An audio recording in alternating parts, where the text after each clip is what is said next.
తాకట్లో ఉన్న మీ బంగారాన్ని విడిపించి ఆ రోజు ఆన్లైన్ రేటుకి కొంటాం. Sharma gold company. గత 2 రోజులుగా వెండి మార్కెట్లో ఊహించని పరిణామం చోటు చేసుకుంది. 48 గంటల వ్యవధిలో వెండి ధర భారీగా పడిపోయింది.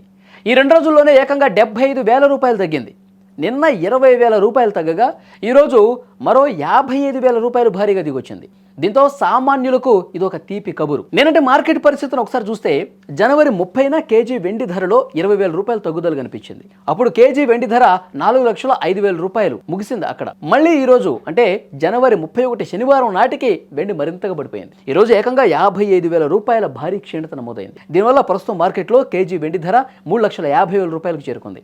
నిన్నటితో పోలిస్తే ఈ రోజు మార్కెట్లో భారీ మార్పులు సంభవించాయి. కేవలం 2 రోజుల్లోనే 4,25,000 రూపాయల నుంచి 3,50,000 రూపాయలకు వెండి ధర పడిపోవటం ఇన్వెస్టర్లను సైతం ఆశ్చర్యానికి గురి చేసింది. ఇక గ్రాముల వారీగా చూస్తే 10 గ్రాముల వెండి ధర 3,500 రూపాయలు, 100 గ్రాముల వెండి 35,000 రూపాయలు సొంతం చేసుకోవచ్చు. గత కొన్ని రోజులుగా ఆకాశమే హద్దుగా పెరిగిపోతూ వచ్చినటువంటి ఈ వెండి ధరలు ఇలా ఒక్కసారిగా నేలచూపులు చూడటం, దీని వెనకాల అంతర్జాతీయ మార్కెట్లో వస్తున్న మార్పులే ప్రధాన కారణమని మార్కెట్ అనలిస్టులు చెప్తున్నారు. డాలర్ విలువలో మార్పులు వస్తూ ఉన్నాయి, గ్లోబల్ ఇన్వెస్ట్మెంట్ ట్రెండ్స్ మారుతూ ఉన్నాయి.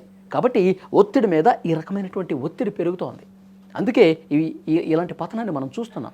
ప్రస్తుతం ఉన్న ఒక ట్రెండ్ చూస్తుంటే వెండి ధరలు మరికొంతకాలం ఇలాగే స్థిరంగా ఉండే అవకాశం ఉంది. లేకపోతే గనక మరింతగా పతనమయ్యే అవకాశం లేకపోలేదని చెప్తా ఉన్నారు. ఎందుకంటే వరుసగా 2 రోజులు ఇంత భారీ స్థాయిలో తగ్గుదల రావటం అనేది మార్కెట్లో ఒక కొత్త సంకేతం. పెళ్లిళ్ల సీజన్ సమీపిస్తున్న వేళ ఈ ధరల తగ్గుదల సామాన్య ప్రజలకు, మధ్యతరగతి కుటుంబాలకి ఊరట కలిగించే విషయం. తక్కువ ధరలో ఎక్కువ వెండిని కొనుగోలు చేయడానికి ఇది మంచి సమయం అని చెప్పొచ్చు. కాబట్టి మీరు కూడా వెండి కొనాలి అనుకుంటే, అలాంటి ఆలోచన మీకు ఉంది అంటే ఈ మారుతున్న ధరలను గమనించండి, తగిన నిర్ణయం మీరు తీసుకోండి.